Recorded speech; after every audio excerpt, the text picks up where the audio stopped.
Nandito uli ako sa Intramuros or the Walled City, one of the oldest districts of Manila. So bumalik ako dito sa Intramuros. Pare kasi gusto ko i-try yung Cafe Intramuros dito. Ayan. Pero try ko muna dito sa San Agustin Church. Hindi pa ako nakapunta dito sa San Agustin eh. Sa labas lang nadaanan ko lang siya. Pero mukhang may kinakasal, so hintayin natin. So ito yung San Agustin Church. Ang San Agustin Church ay isang simbahang Romano-Katoliko na matatagpuan sa loob ng Intramuros, Manila.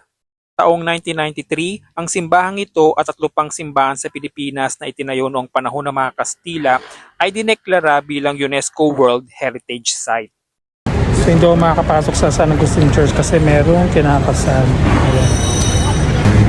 So nag-start na yung kasalan sa loob. So hindi pa tayo pwedeng pumasok dahil merong kasalang nagaganap. Bali video ako na lang yung loob niya.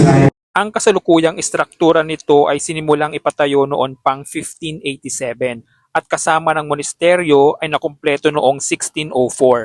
So 4:30 na ng hapon. Gusto ko na i-try yung Cafe Intramuros.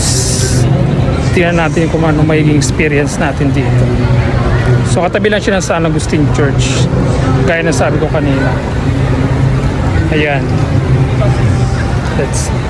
Isa nga ang Cafe Intramuros sa mga coffee shops na pwede pagpilian dito sa loob ng Intramuros na nasa Plaza San Luis Complex, General Luna Corner, Real Street.